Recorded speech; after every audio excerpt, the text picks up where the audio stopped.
All right, so what we can do is we can actually just graph this. There's all kinds of kind of calculator shortcuts we can do.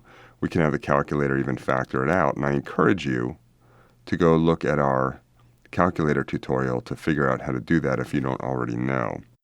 What we're going to do is we're going to kind of treat it like an equation. So you can just kind of pretend that this greater than sign is an equals for now, and we can factor this out the way we normally would. And the way we normally would is we say, okay, we have x squared plus 2x minus 15 is greater than 0. And so what we want to do is we want to find two things that, when multiplied, make minus 15, but when we add them together, they make 2. And fortunately, that's pretty easy to find. Negative 15 is 5, and negative 3, we can say x plus 5 times x minus 3 is greater than 0. If we use FOIL, first, outside, inside, last. If we multiply the first terms, we get x squared, of course. And if we multiply the outside terms, we get negative 3x. And the inside terms, we get 5x. And so those two, when we add them together, can become the 2x that we need. And then negative 3 times 5 is negative 15. So that's how I came up with that. I think you likely already know how to do that. Although, of course, we've all been in that situation where you're staring at it and you just cannot find the factors. And again, that's where either the quadratic formula or your calculator come in. But this one wasn't too hard. So we got x plus 5 and we got x minus 3.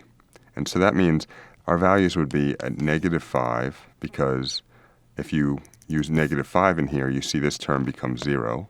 So the whole thing becomes 0. And 3, because if you were to put a 3 in here for x, then our value would become 0 as well.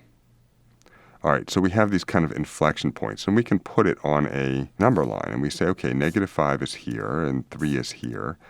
And typically what's going to happen with these inequalities with quadratics, and quadratics is a funny word, because the word quadratic sounds like there should be something quad in there, like it should be like a 4 in there somewhere, or an exponent that has a 4. But really a quadratic, it just means an exponent is squared. So an x squared problem is a quadratic. So in these situations, if we have an inequality, we can factor it out and we can find those two values, in this case negative 5 and 3. And at our number line, we can have them as open circles because it's a greater than, not a greater than or equal to. If it's greater than or equal to, we want to shade these. But this is a greater than. And so typically what's going to happen is it's either going to be the area between them like this that satisfies the inequality, or it's going to be the areas on the outside of each of them like this. So which one is it?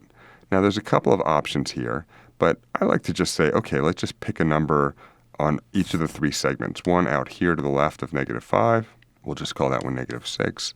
One here in between the two, I think 0 is a nice easy one to figure out. And one here just kind of to the right, a little bit greater than 3, and we'll call that one 4. So let's take a look and see which of these seems to make sense. And if we plug in the first one, negative 6, we see that we get negative 6 plus 5. Well, that's negative 1. All right, that's a negative number. And negative 6 minus 3 is negative 9. And a negative times a negative is, of course, a positive. And that's what we're looking for. The fact that all this is greater than 0, we're just looking for a positive number. And so if we have two negatives that multiply by one another, that's going to give us a positive number. If we have two positives, that will also give us a positive number. The only time we don't get a positive number is if one of these is negative and one of these is positive. So that's what we want to avoid.